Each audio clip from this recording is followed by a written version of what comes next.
Hey guys, also here and welcome back to another video. So, this time I'm going to be talking about my thoughts on every single Yes album from the first album up till 90125. So, I don't have all of them, I'm missing 3 albums, but I'll get to those when I talk about them. And in front of me I have every album that I do own from them on vinyl. Those being Time and a Word, the Yes album, Fragile, Close to the Edge, Yessongs, Relayer, Going for the One, Drama with Trevor Horn from the Buggles, and 90125 with Trevor Rabin from Trevor Rabin. Also, one quick thing. As of today, when I'm recording this, which is Friday, June 29th, the Steven Wilson remixes of the Yes album, Fragile, Close to the Edge, Tales from Topographic Oceans, and Relayer has come out on vinyl. And they have every single album remixed, every single song is remixed, and every album comes with new artwork, and I'll be going over those briefly as I talk about the albums. In the background, if you couldn't tell, I'm playing Fragile. So let's get this thing started. First album that I don't own, the first Yes album from 1969, self-titled Yes. It's very 60s sounding. I don't mind it, but I don't really love it either. I like a few songs, Beyond and Before, the opening track. Dear Father, Every Little Thing, their cover of a Beatles song, and Survival. So about half the album's really good, but the other half is just kinda meh.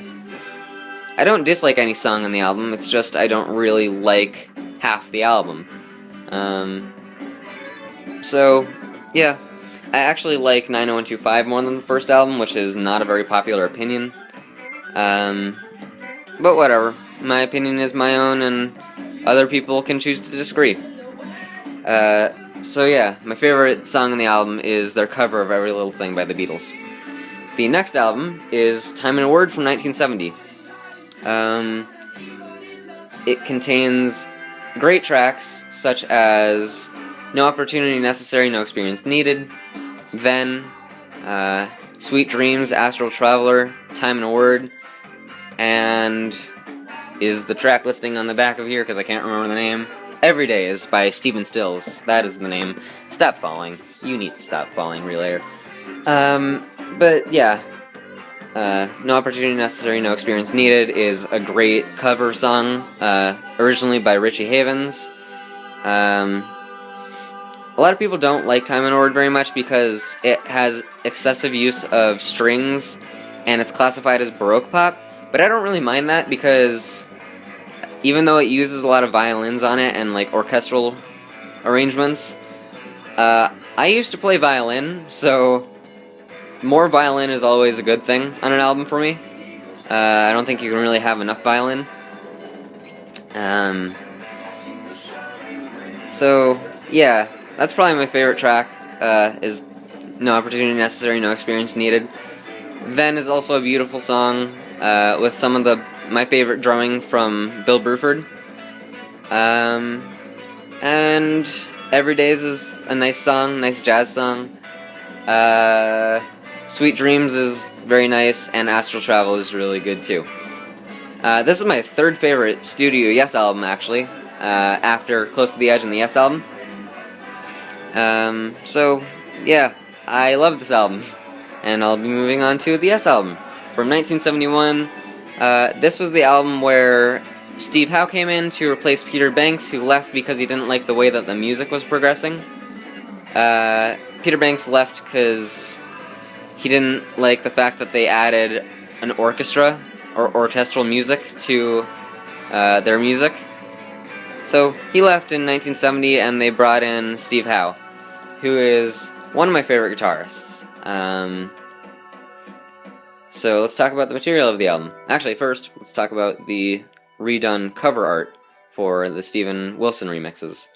Instead of the OA in the top left corner, it says Steven Wilson remix, and that's all.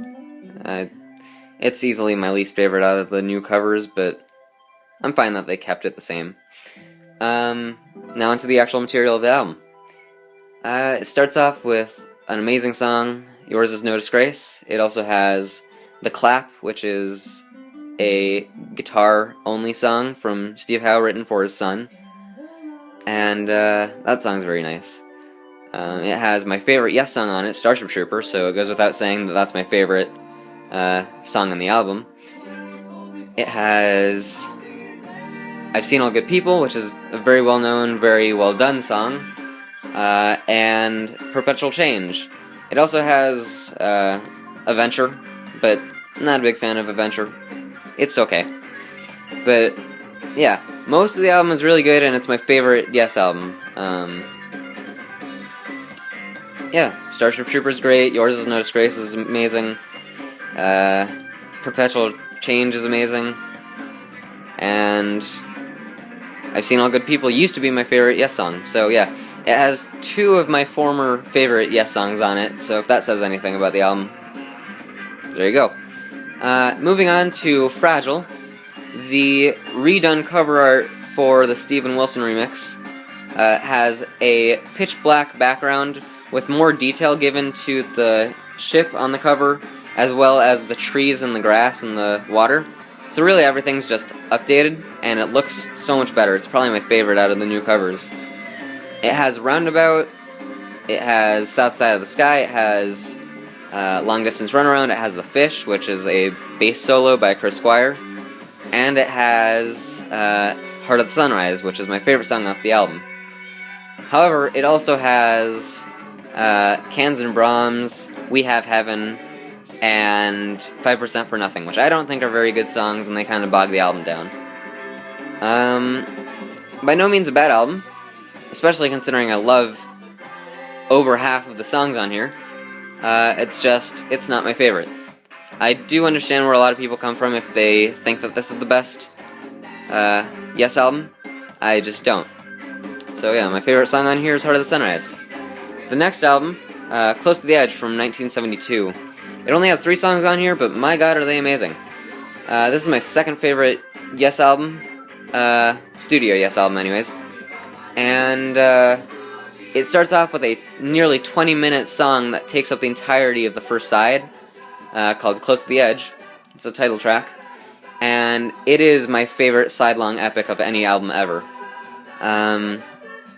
It has high energy, great vocals from John Anderson, great harmonies from Chris Squire and Steve Howe and Rick Wakeman. Oh, also about Fragile. They picked up Rick Wakeman after Tony Kaye left the band for similar reasons to Peter Banks. So that's really all I have to say. Also, Rick Wakeman's a genius and hilarious. So yeah, keyboards are amazing, vocals are great, harmony vocals are great. Drumming by Bill Bruford is outstanding. Guitar work from Steve Howe, of course, is, I don't think I need to say it, but it's amazing. Yeah. So, Close to the Edge is my favorite sidelong epic. It's better than 2112 by Rush, it's better than Echoes by Pink Floyd, it's better than Gates of Delirium off of Relayer. I just love the song. It's probably my second favorite Yes song. So, moving on to the second side, you have And You and I and Siberian Khatru. And You and I is kind of more of a mellow song, but there's nothing really wrong with that. I don't mind it, but I don't also like it very much.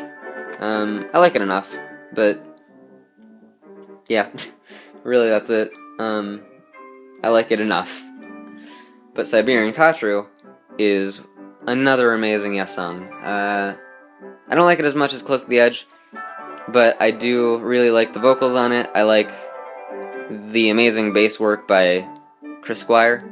I think it goes without saying that Chris Squire is one of the greatest bassists of all time, and he's my favorite bassist of all time. I like him more than Geddy Lee, I like him more than Geezer Butler of Black Sabbath.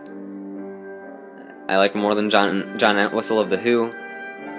Chris Squire is just my favorite, and it's really sad that he died 3 years ago. Anyways, onto a less depressing note, Yessongs, their first live album from, I believe it's 1972. This was the first album with their new drummer Alan White after Bill Bruford left the band to be in King Crimson. I don't like Alan White nearly as much as I like Bill Bruford, but he is a classic member. He had to learn all of the songs in 3 days to perform them live, recording for this. And it is my favorite Yes album of all time. It's not produced very well, the mix kinda sucks a lot, but the music on it is outstanding, and that's what gives it the leg up on every other album. It has material from the Yes album, Fragile and Close to the Edge. It has all of Close to the Edge on it. It has the hits from Fragile, and it has the hits from the Yes album. So, yeah, overall, when you have the hits from my three of my favorite albums of all time, put into one album, and it's a live album, and I'm a sucker for good live albums. Yeah, it's a win. That's all I can say. So yeah, no complaints about anything really, except for the mix. And even the mix isn't horrible.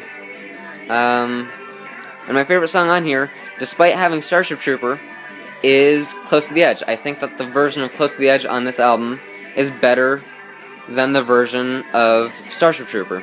So, yeah. Moving on to Tales from Topographic Oceans from 1973. I don't own it on vinyl. I kind of want to, even though it is my least favorite out of the early Yes albums. Yeah, you heard me. I'm not a big fan of Tales. Let's talk about the Steven Wilson album art for that one really quickly. It has fish on it, and that's about it. Also, the visuals are nicer. It has more contrast on it, much like everything else. But that's really it. I like the album art a little bit more than the original. But onto the material of the album. It has what many people consider to be the greatest Yes song, but I don't at all. It's called The Revealing Science of God. I don't like it that much. It's just kind of boring and it drones on. Also, here's my main problem with the album. It is a double album made up of only 4 songs, 1 song per side, each being 20 minutes long. If I'm going to listen to a double album, I'm going to want a little bit more than 1 song per side, with each song being 20 minutes. Because if I don't like a song, then I'm going to hate that 20 minutes. That's the main flaw of the album. It's a little bit too pretentious, I guess. It's trying to be too much when it doesn't need to be. So yeah. Revealing Science of God, I don't really like it that much. The Remembering, I like a little bit more. Giants, I like a little bit more than that.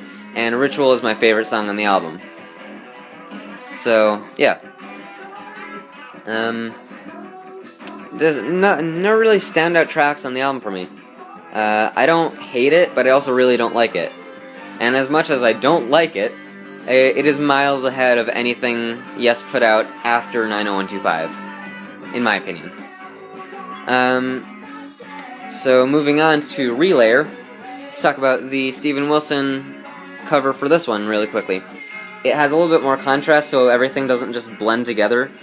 The nights have more contrast that are kind of bluish in the new version. The mountains have more contrast. And the snake over there, you can actually tell is a snake. So yeah, I like it more. But onto the material for the album. After Yes decided that they had lost their minds on Tales from Topographic Oceans, they decided to make another single album with only 3 songs, with the first side having 1 song, and the second side being 2 songs, much like Close to the Edge. So the first song is The Gates of Delirium, which is comparable to Tolstoy's War and Peace, told in 21 minutes, which I think is pretty funny. And it's a great song. I don't like it nearly as much as Close to the Edge, but I do like it a lot. And at the end of the song, it has a little piece written by John Anderson called Soon, which may be the most beautiful thing John Anderson has ever written. Honestly. I don't prefer to listen to it all the time, but it is a beautiful piece. Especially concluding a song about war. So then you flip over the album and you have Sound Chaser, which is my favorite song on the album. I've heard it called the most progressive piece of music ever done by Yes. I don't agree with that because normally progressive music kind of annoys me and bores me, but that song is fantastic. I love Sound Chaser. It's 9 minutes and it is hard rock. People might consider it punk, people might consider it prog, but I consider it hard rock. At its core, that's what it is. And according to Steve Howe in an interview from last year, even he says that at its core, Yes was a rock band. They weren't exactly a prog band all the time, but when they needed to be, they were just a rock band. And that's what I love about Yes, especially in their early years. So yeah, Sound Chaser, my favorite song on the album, which is followed up by To Be Over, which is kind of boring, much like And You and I off of Close to the Edge, but I like them about the same. But I like Close to the Edge a little bit more overall than Relayer. So yeah. The next album, also Relayer, is probably my 5th favorite Studio US album. The next album is Going for the One from 1977. Relayer's from 1974, by the way. Going for the One. The cover art's really weird. It's made by Hypnosis and not by Roger Dean, which is kind of sad. I don't like Hypnosis as much. I prefer Hypnosis to do stuff for Pink Floyd rather than Yes. But whatever, cover art doesn't really influence my opinion on the album. I like it a lot. I like it more than Relayer. It's my 4th favorite Studio Yes album. And yeah. 4th favorite Studio Yes album. Let's talk about the music. First song on the album is Going for the One, the title track. It is an amazing song. It took me a while to get into it, but now I really love the song. Kind of has an older production value sound to it, but I really love that. Sounds very 70s, which I really like. The second song is Turn of the Century, which is my least favorite song on the album. I've never been able to get into it. I hope to someday. Just doesn't seem like that's going to happen right now. It's kind of boring. But yeah. Next song on the album is my favorite. It's called Parallels, and it is a 6-minute song with great vocals from John Anderson, great bass line from Chris Squire,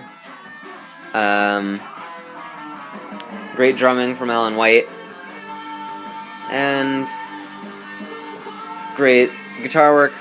Really, just a great song. Yeah. Then you flip over the vinyl and you have Wondrous Stories, which used to be my favorite song on the album. It used to be the only one I could get into, but now that's clearly changed. And now I like it about as much as Going for the One, the song. So yeah. Then the final song on the album is Awaken, which is a 15-minute song, and if you can get over the time that it takes to get through the album, it is great. It's 15 minutes of amazingness, and it just took me a while to get into it is all, because of the amount of time that it takes to finish the song. But, yeah. Next up is Tormato. Actually, I need to pause this to flip over the vinyl, so I will do that, and I will be back in like 2 seconds. Alright, onto my thoughts for Drama. Or no, not for Drama, for Tormato, or Tormato. I don't really know how to pronounce it. It's an okay album. I don't like it as much as the first album, but I still like it a little bit more than Tales from Topographic Oceans. I don't really know a lot about the album. I've only listened to it a couple times. It's okay.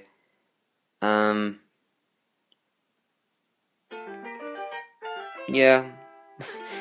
I really don't have much to say about the album. My favorite song on it is Release Release.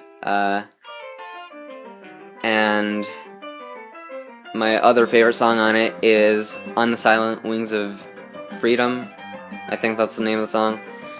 Shows how much I know about the album. I don't even know the title of my favorite songs. But yeah, it's a weird album.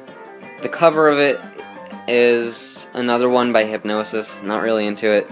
But I do like the story of how it has a tomato on it, and why it was called Tormato. It was because Rick Wakeman hated the album so much that he threw a tomato at it and it stuck. Not just to the album, but with the band. Moving on to drama. Yeah, I really don't have enough to say about Tormato to really warrant it even being here. I have more to say about Tales from Topographic Oceans. Anyways, onto drama. This is the first album not to have John Anderson on vocals. It has Trevor Horn from the Buggles.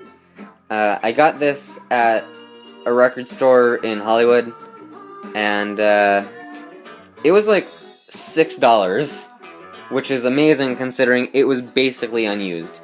The only thing that really looks used on it is like the worn cover, which I can deal with if it's $6, because they had a new copy which looked nice, but it was like 5 times the price. Anyways, getting onto the actual material of the album, it's the first album to have Trevor Horn on vocals. On keyboards, they have Jeff Downes rather than Rick Wakeman.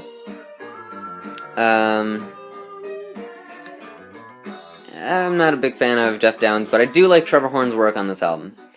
I don't hate vocalists just because they're not the original vocalist. If I'm gonna hate a vocalist, it's because they did something wrong or stupid. So yeah, I really like Trevor Horn. This is one of my favorite album arts from Yes. Probably my favorite album art from Yes, actually. I love the cats, I love the mountains in the background.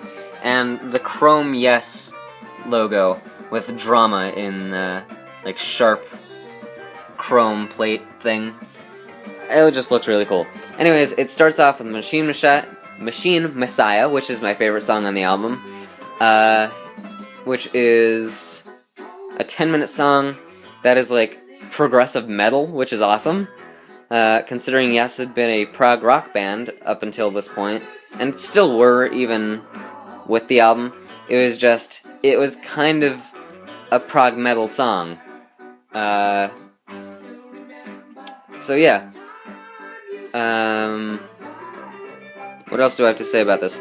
The final song in the album, Tempest Fugit, has Chris Squire's best bass line, in my opinion.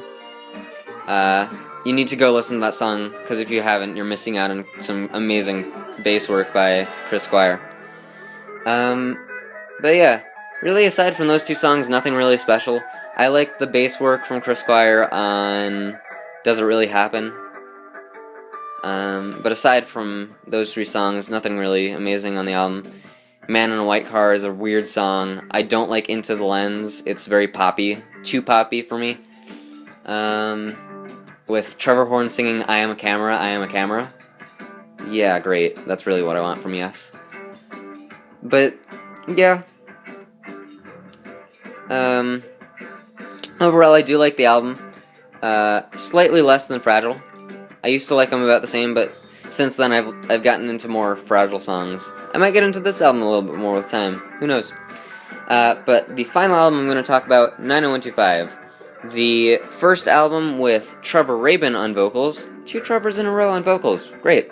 But they brought back John Anderson. And originally this wasn't even supposed to be a Yes album. It was going to be an album by Trevor Rabin on vocals and guitar, Chris Squire on bass. I believe they were going to have Alan White on drums, and they were going to have Tony Kaye on keyboards, the original keyboardist for Yes. but then they came to the agreement that they basically had 4/5 of Yes members, and then they got John Anderson to join on vocals to do like co-lead vocals with Trevor Rabin. So now let's talk about the actual material of the album. Owner of a Lonely Heart, the song that everybody knows. It's a great pop song, which is actually leaning more toward the rock side than pop rock, which is why I love it. You really don't get much better than that. And then, yeah. So a lot of people really don't like any of the songs aside from Owner of a Lonely Heart. I, however, like every song on here except for the last 3 songs. So you have Owner of a Lonely Heart, which is a great song, but not even my favorite. Hold On, I like more than Owner of a Lonely Heart. I love the weird time signature with it. And I really like It Can Happen. Changes is my favorite song on the album. Cinema is a great instrumental song, and Leave It is a great a cappella kind of song. But our song, City of Love and Hearts, don't really do anything for me. I kind of hate Hearts. Hearts is my least favorite song on the album, and I would actively avoid it. One of the few songs I can actually say that for with Yes, which kind of sucks. But yeah, I really do like all these albums that I talked about today. It's just some I like more than others, and some I like less than others. Much like anything that you have an opinion on. You can't like everything equally. I just think that's impossible. You don't always have to have a favorite, but you can't like everything equally. It's just human nature. But after they put out 90125, they put out Big Generator, which is my least favorite Yes album. It just went straight pop, with 3 of the songs being titled something with love, which I just don't really care for that album at all. They did put out some good stuff later, stuff like Talk in 1994. I thought was a pretty good way for Trevor Rabin to leave the band. That's basically his child as an album. And then, sorry if I'm mellowing out here. I really like Mood for a Day in the background right now. It's calming. But, yeah. I like Talk from 1994. Union wasn't a bad album from 1989, I think, or 1991. Sorry, I'm paying attention to the song. But, yeah. Talk was good. Fly From Here is okay. I like Benoit David on vocals. But yeah, those are basically all my thoughts on the albums. If you're watching and somehow made it to the end of this crazy long video, leave your opinions on some of the Yes albums. I have a friend who might be watching this and has some negative opinions on Yes, or maybe neutral opinions. Anyways, I think I've been rambling on for long enough, so I'll just leave, I'll let Mood for a Day and maybe the other song play for a little bit before signing off. So I'll just let this play for a little bit. It's very calming and relaxing.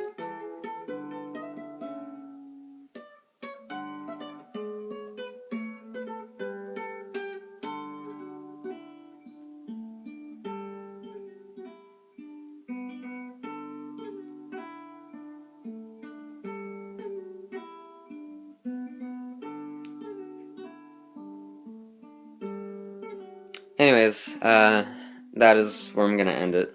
And I'll see everybody in the next video. Bye, and have a mellow day.